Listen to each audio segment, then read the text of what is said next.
Let's go to our number 5, our collective number 5 here. That is Trey Amos from Ole Miss. He is a versatile player.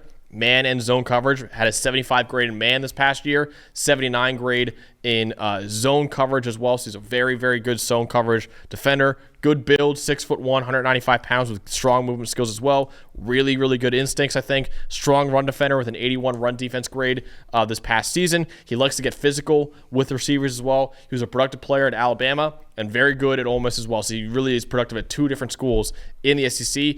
Good enough speed. I know it's kind of a question mark for some people with him. He ran a 4.43 in the 40-yard dash. So definitely good enough speed for someone of his size, and a 99th percentile forced incompletion rate over the last 3 years of college football as well. He really finds a way to the football. Now, the negatives with him, not the most explosive player overall, only a 12th percentile vertical jump at 32.5 inches. Wasn't the best week for him at the Senior Bowl either when we were down there in Mobile. And not always the most decisive player, and he could stand to improve his discipline a little bit as well. But Trey Amos is just a solid all-around corner. I think this guy can work in almost any scheme. He is very clean tape overall, high floor in any scheme. Does not quite have the ceiling, I don't think, of other corners in this class, but like I said, he's a high-floor player who I think is very versatile. Yeah, I think it's a lot like Siobhan Ravel, where you think about what he could be able to do, both man and zone. I still think he looks a little more comfortable in press coverage with the body type and the length that he has, but the zone coverage prowess have gotten a little bit better each season. This year at Ole Miss, like you mentioned, really peaked on that front, and adding that balance to his game is big time. I think he still plays a little bit high, and you mentioned not being explosive. I think for him translates to being a little bit slow out of his transitions, those first steps when he's trying to make his breaks out of his back pedal. But you're talking about a guy, you're right, who can do a lot of different things. Again, very well built to play press man. The length gives receivers issues.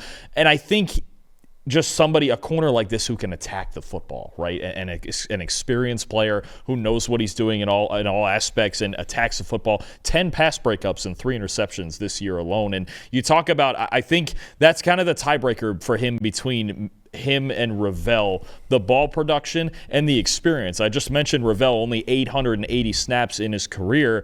Trey Amos has almost 2,500, and he's well taught. He played well at Louisiana for 3 years. He was good at Alabama, but he couldn't find the field as much playing behind Kool-Aid McKinstry and Terrion Arnold, that stacked group of corners that they had there.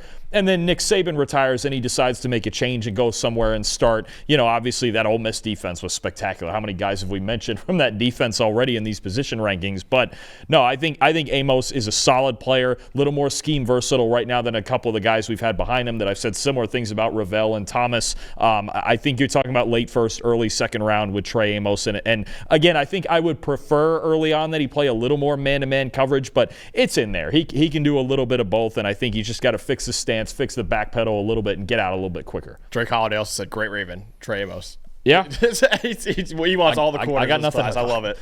We sure that's not just Gordon's burner? That might be Gordon. Yeah, Gordon probably. You think it's Gordon's burner? Yeah. Just everybody. Every corner is a good Raven. I mean, they've had a lot of them over the years, haven't they? I mean, yeah. I don't know if Gordon's going to want to be in the chat right now. They were still kind of mad at me for my article today, ranking the top 10 quarterbacks that everyone was eligible in this year's draft. Go check it out at PFF.com. There's some hot takes in there. I think you did a decent job. Yeah. I don't know if Twitter agrees with that. We could argue.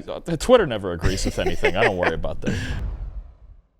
Hey, thanks for watching another episode of the PFF College Football Show. Please make sure you guys subscribe to the channel. Also, subscribe to PFF Plus at subscribe.pff.com for all of the same data and grades that we use in our show, plus fantasy tools, betting tools, and our mock draft simulator.